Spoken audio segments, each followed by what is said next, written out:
Hi folks, I'm Bob Schrupp, physical therapist. Brad Heineck, physical therapist. Together we are the most famous physical therapists on the internet. Well, in our opinion, of course, Bob. Today we're going to go over the absolute best sleeping positions for back pain, back arthritis, or sciatica. By the way, Liz, did you get that full title now? I changed it a little bit. So I'm off onto a tangent here already. Yeah, the tangents can begin. But we're going to show you a lot of different hints, a lot of things that won't cost you any money, and we're going to show you some things that can cost you money if you want to go that route too. But if you are new to our channel, please take a second to subscribe to us. You're too early. Oh, sorry. We provide videos on stay healthy, fit, pain-free, and we upload every day. Also, if you get a chance, go to the Facebook and like us, Bob and Brad, because all this week, again, we are giving out positive vibes to all of you who like us. So let's start off with just plain old back pain, Brad. Let's say we don't really know what's causing it. You got acute back pain. Maybe it's a muscle strain or something like that. Cute? I got cute back pain? It's not cute, is it? It's not cute at all. But one of the big things you're usually trying to do, why don't you lay down on this board, Brad? Sleep on a board? Is that what you're saying? What I'm trying to show is what we're trying to accomplish here. Okay. You're trying to stay in good posture when you have back pain, especially just regular run-of-the-mill back pain. You don't want to be in a mattress that's old and you're slumping into it and it's got that mold in there. That can actually make your back pain worse. You want to have one that puts you in good posture. So right here you can see everything all lines up and he's all lined up real well. The problem is you don't want to sleep on a board like this, because if you sleep on a board like this, what happens? You got gaps here. Pressure points. Right there, so he's got extra point on the head, the mid-back. Right here, there's no pressure. So, there's more pressure on each side of it. Right here, I can stick it under here. He's getting more pressure on the buttock and on the calves or in the heels. So you want this, but then you want to fill in the gaps. So one way to fill in the gap with the back itself is you can take a rolled up sheet or a rolled up towel and Brad, you want to slip that in place? Sure. So this is nice because it doesn't cost any money and it gives you an opportunity to see if this helps getting some support there. Yeah. So this will fill in that gap for your back, and you can make it larger if you want to make sure it really does. And now, Brad, it would be hard for you to lay on your side? I mean, right now? No, I mean, if he lays on his side, there's also that gap. But if he uses you got your microphone there, so you want to be careful. Don't switch the mic. If he uses, again, the rolled up towel or sheet, it actually fills in that gap too. So that's just one hint that you might try. The other thing is actually a good mattress, which we like the Sleep Ovation mattress. The reason we like it is, actually, we might as well get up, Brad. Yeah, sure. The boards are a little uncomfortable after We'll take the boards out of the way. And just let me show real quickly. We endorse one mattress, and the reason we endorse it is because we think it's the best. We both Brad and I are using this mattress, and both of us love it. But it's got 700 individual cells, and this really distributes the pressure. So I'm going to have you lay back down again, Brad. I don't want to spend too much time on this because I don't want people spending the money. If you're not in the market for a mattress, you don't need to get a new one. We'll show you other things, but why don't you lay back down flat on your back. Without the board? Without the board. Okay. So now, I'm going boardless. He's still in really good posture, but now the gaps are filled in. Now I can't stick the stick in there. I'm poking the bear here. So now they're all filled in, even under the heel here. So, it's comfortable. Right.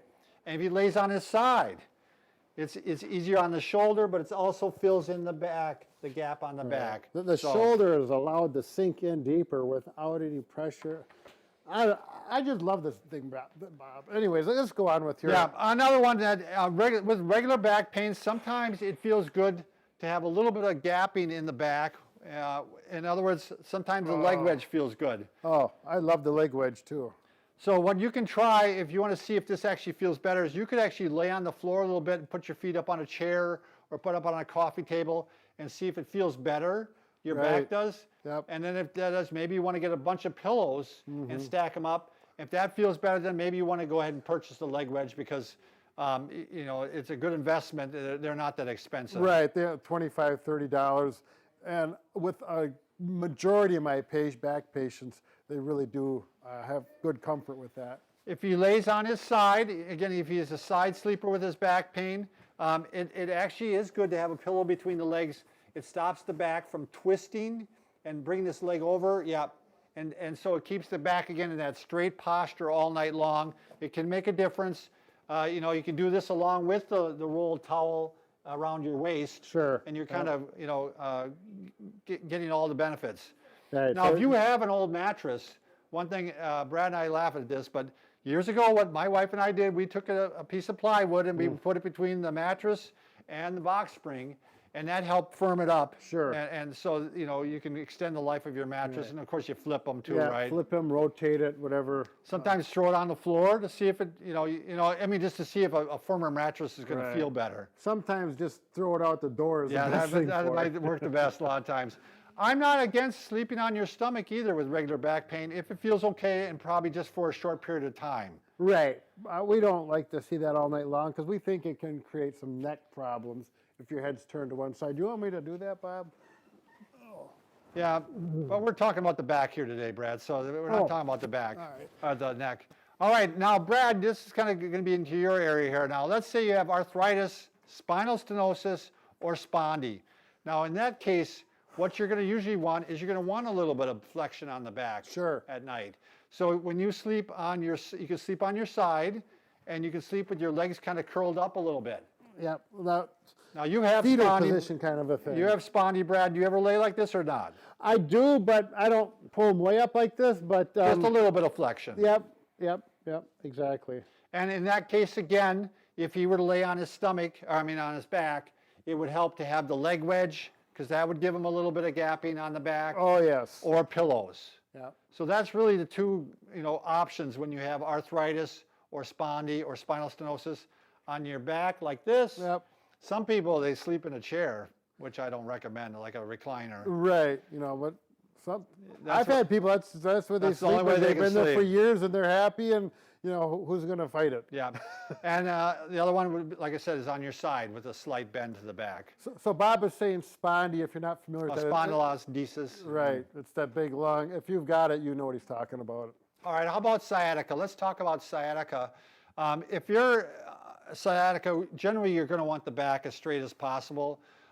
You can also do, this is like a little bit of a different variation one, and Brad and I have done this on a couple patients. Yep, he knows where I'm going already. So you lay on your side, and you actually put two pillows underneath the ankle like this, and you put the painful leg on top. Okay. So if the sciatica is sending pain down this leg, you'd put that pain on top, leg on top, and then you put two pillows or one pillow underneath, and sometimes that shuts off that pain. Yeah, it just rotates and it opens that gap where the nerve comes through and it relieves the pressure. Doesn't work on everyone, but it's easy to try, and when it works, it puts a big smile on your face. Yeah, and if you're able to sleep without pain, that obviously, but if you understand anatomically what's going on, it's creating room for that nerve to come out of the spine.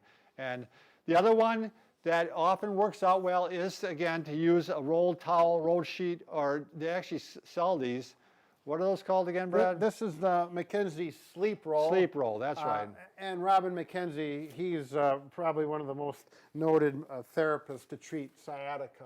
And this is what he's come up with. This one's a little bit small for me. I would need the bigger one. But even with the weight loss, Brad? Well, this is for a tiny person. This is like for my daughter. Oh, it fits. Yeah, but I would still get the bigger one for myself. Sure. They have different sizes. So now I'm here and I can roll this way and it stays with you. Yeah, you don't want to be in the slumped posture when you have sciatica. You want to keep that back as straight as possible. Yep. And so, again, I wouldn't buy one of these. I would first try a rolled sheet and see if it feels better. Yeah, and then like our towel here. Or thicker even yet. Yeah, and then so thin. see if that allows you to sleep pain-free. Now, I'm also going to mention, I don't think there's anything else. Yeah, if you again, lay on your side, Brad, why don't you lay on your side once again.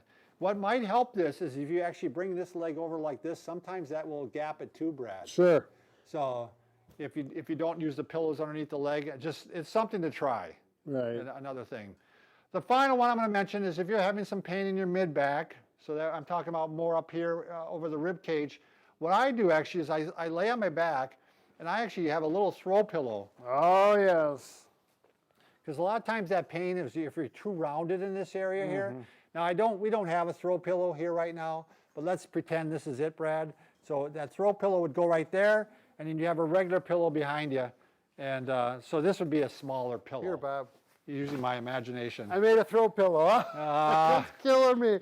I love it when I get them. We just lost 25 subscribers just with that, I'm sure with that joke alone. So, all right, so that kind of covers the gist of it. We wanted to do a video that we just covered the back pain.